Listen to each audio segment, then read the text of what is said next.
Hello students, मैं आपका teacher पवन कुमार। आज हम पढ़ने जा रहे हैं आपकी इंग्लिश की पोएम जिसका नाम है व्हेन यू आर ओल्ड। तो इसकी हम एक्सप्लेनेशन करेंगे। When you are old and grey and full of sleep, in this line, poet tells his beloved that one day she will become old.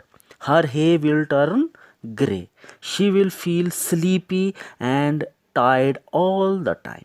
तो poet क्या कहते हैं कि उनकी जो महबूबा है उसको वो कहते हैं कि वह एक दिन बूढ़ी हो जाएगी और उसके बाल सफ़ेद हो जाएंगे।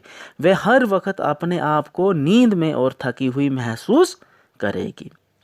And nodding by the fire, take down this book. इस लाइन में कहते हैं she will sit by the fire and nod drowsingly. The poet says that she should then take up his book of poem. तो यहाँ पर क्या लिखते हैं पोइट कि उनकी महबूबा आग के पास बैठी रहा करेगी और नींद से उसका सर भी जो है वो झुका रहा करेगा। पोइट कहते हैं कि तब उसकी महबूबा को उसकी पोएम वाली किताब उठानी चाहिए and slowly read and dream of the soft outlook. तब क्या करना चाहिए? She should read those poems slowly and think deeply about them. The poet says that his poems shall also remind her about the days of her youthful beauty. यहाँ पर poet क्या कहना चाहते हैं अपनी महबूबा से कि उनकी महबूबा को ये पोएम धीरे धीरे पढ़नी चाहिए और उसके बारे में गहरा विचार करना चाहिए। ये पोएम पढ़ने के बाद उसे पोइट के सच्चे प्यार के बारे में बताएंगे। पोइट कहता है कि उसकी पोएम्स पढ़कर उसकी महबूबा को उसकी जवानी वाली खूबसूरती की याद दिलाएंगी। Your eyes had once and of their shadows deep. In this line, the poet says, she will then dream of the soft look her eyes had once. She will remember how deep and dark her eyes used to be. But all that will be a thing of the past when she grows old. यहाँ पर poet कहता है कि तब उसे उन कोमल निगाहों की याद आएगी जो उसकी आंखों में कभी हुआ करती थी। उसे याद आएगा कि उसकी आंखें कितनी गहरी और काली हुआ करती थी, किंतु वह सब एक बीती बात हो जाएगी जब वह बूढ़ी हो जाएगी।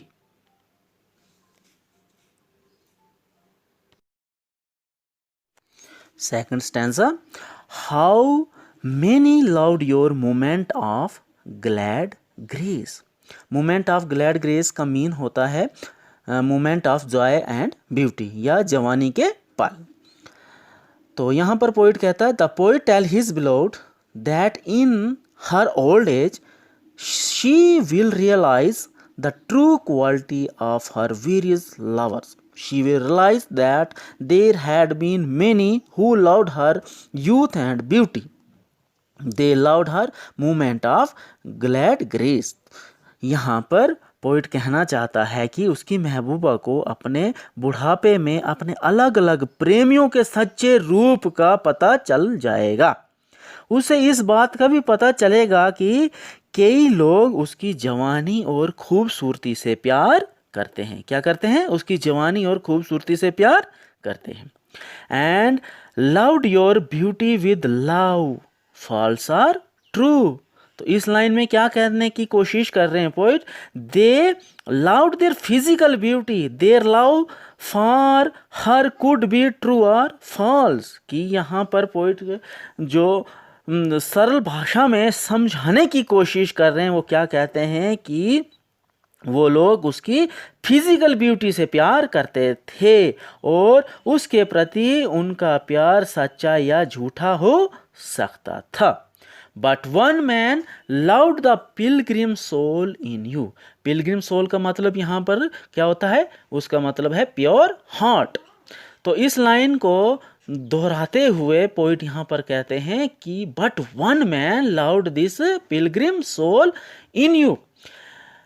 But there was only one among them who loved the pilgrim soul in her. In other words, the poet loved the beauty of her spirit and not of her body. यहाँ पर पोइट जो है समझाने की कोशिश करते हैं और कहते हैं कि इन सब में एक ऐसा इंसान था जो उसकी सिपरेट, उसकी रूह से प्यार करता था।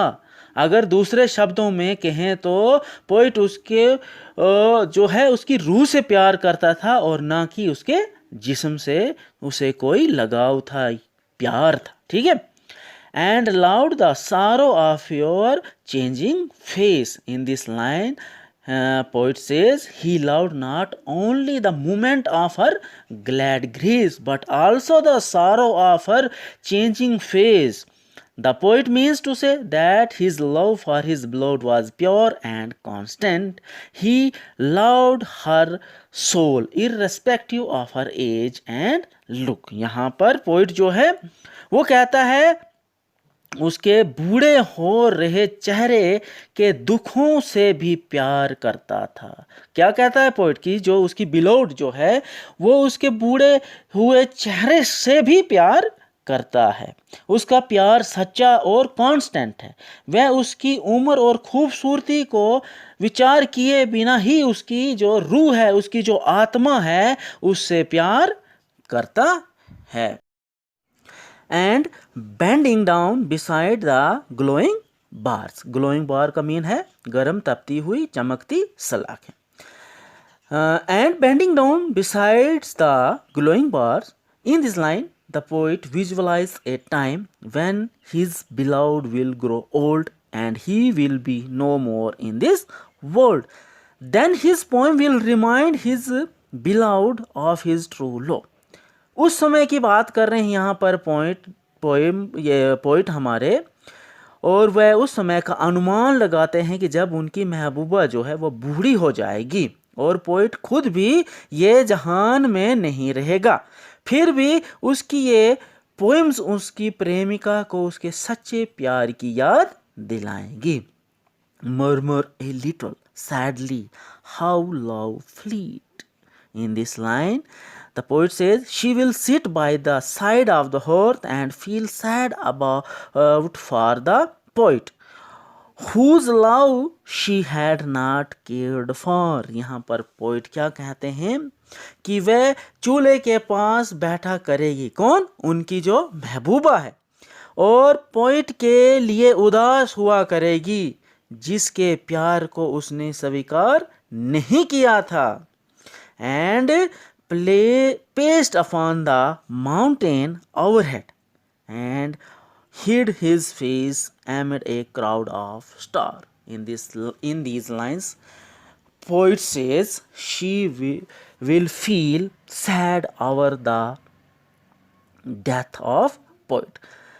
The poet says that his will fly high above the mountains and hide itself behind the stars. यहाँ पर पोइट क्या कहने की कोशिश करता है कि उसकी जो रूह है वो उड़कर पहाड़ों से बहुत ऊंची चली जाएगी और अपने आप को सितारों के पीछे छिपा लेगी।